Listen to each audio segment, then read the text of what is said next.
I'm Bud. I'm a fabricator here at Jbrc Race Cars, and today we want to show you the differences in chassis. We have 4 different Camaros here in the shop today. One's a Pro Stock car, Mountain Motor Pro Stock car, blower car, turbo car, and a nitrous car. And even though they all look the same on the outside, underneath them they're totally different on the inside. And let's go take a look. And here we have a nitrous car. One of the things with the nitrous cars, they have to be very lightweight. This particular customer basically wants the lightest car ever built. The front of the nitrous chassis is a little bit different than the blower cars and the turbo cars. There's less rigidity up here because they do want more flex on the front of the car. If you'll notice, the fire bottles and the batteries are mounted way forward in this car, keeping the weight forward in the front of the car. That's what the nitrous car is like. Engine location is different from a nitrous car to a blower car to a turbo car. Frame rail heights, as you can see through the double frame rail section right here, it's a little bit more subtle than what the blower cars are. The blower cars will have a straight pipe all the way through with a bigger diameter tubing, to where the nitrous cars, it's a little bit more laid back.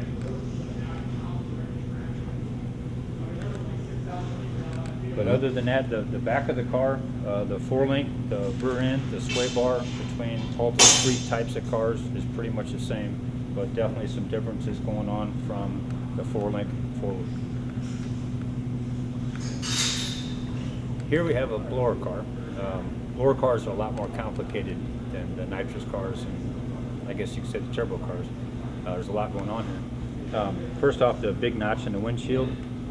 The dash pipe is bent down for additional clearance for the blower to hang back off the back of the motor. The double frame rail heights are a lot taller in the blower cars. This upper frame rail, which we'll get to later, goes to the puke tank. The puke tank is mounted in the back of the car to keep all the fluids from getting in front of the tires in case there's any kind of meltdown with the motor. Front fuel cell and oil tank go up here in the front. Blower cars normally run like a 10 to 11 gallon fuel cell, so you got a huge amount of fuel and a huge amount of weight up here in the front of the car, so everything really has to be Brutus up here.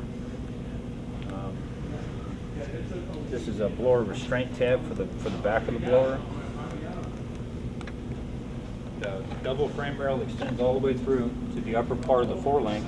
And as you can see with all the bracing, it's very rigid, very strong in the center of the car here.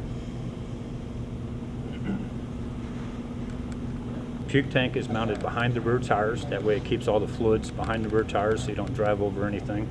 The puke tank is normally mounted right in here. And it's mounted at a height where the top of the puke tank actually comes through the deck lid. And the exhaust part flows out the back of the car. Here we got our turbo car. Now we're in the body shop. A little bit noisier over here, but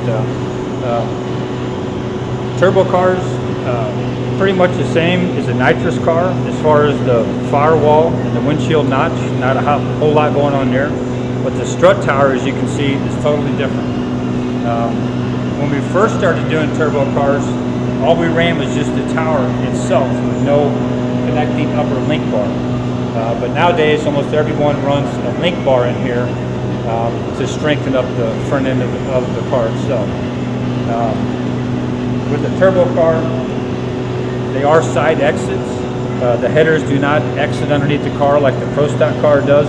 So what we do is we build this tubular framework to where this piece stays on the car and the front end Zeus's all the way around it. Makes it a whole lot easier to get the front end on and off of the car. And naturally, a turbo car has to have air intake openings built into the front end, some carbon fiber ductwork that brings the air back to the turbo. A lot of work involved in that.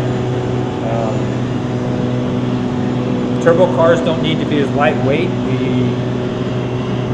use a little bit thicker tin work sometimes to keep the durability there, but the turbo cars in general are heavier cars class weight wise than what nitrous cars are.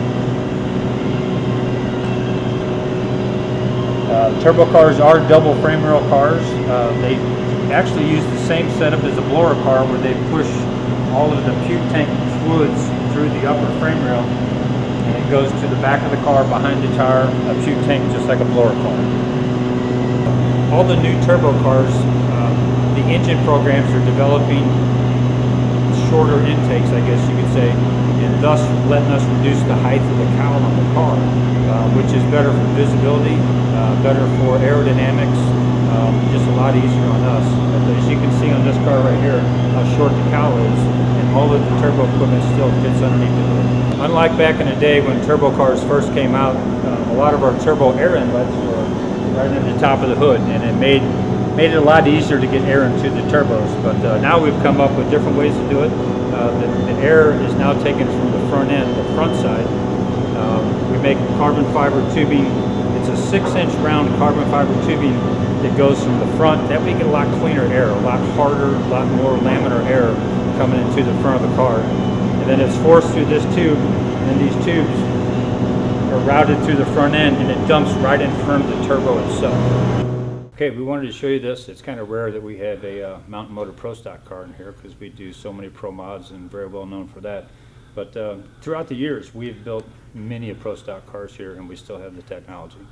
Let me kind of show you the differences here. Pro Stock car is a shorter wheelbase. Okay, so that means the engine location is going to be farther back. If you can kind of notice, it's tucked in hard here on the windshield compared to a lot of the Pro Mod cars. The other big feature with a Pro Stock type car is the undercar header, and that's because of the rules. Now what that does to the chassis is we have to actually take this part of the chassis and pick it up and raise it up to where on a Pro Mod style car the floors are flat because you got a side exit header or you have a zooming. Let me give you can see on the side of the car how the rocker pipe goes upwards, creating a cavity underneath the car for the exhaust to flow through.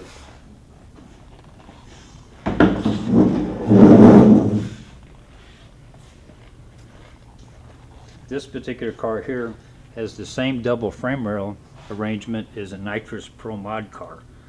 Engine location is different, wheelbase is different, but other than that, the body location, the way the car functions, everything is pretty much the same.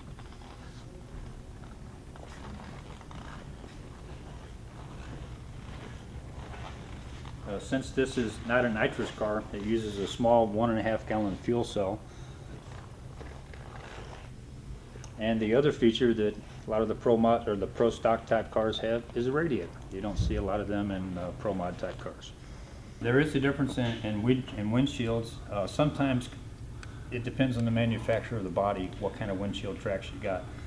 What we prefer a lot of times is a windshield like this in this car. It's very rigid. It's not only the windshield supports, but outside of the windshield supports, there could be no collapse and no cave-in. This particular window is 3/16 thick versus the 1/8-inch windshields. Now imagine doing 230 mile an hour and this windshield pushes in and changes shape. That changes wind over the top of the car, and it changes all the wind that your wing on the back of the car is going to see, and can make the car unload in certain circumstances. So that's why we always recommend a 3/16 windshields if you have the window tracks and the ability to be able to install it in the car. Okay, I hope that helps you understand the differences in Pro Mod cars.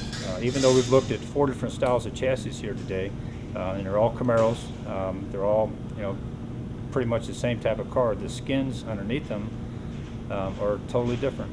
The Pro Stock car, the blower cars, the turbo cars, they're all totally different beasts underneath, even though they look and appear the same on the outside.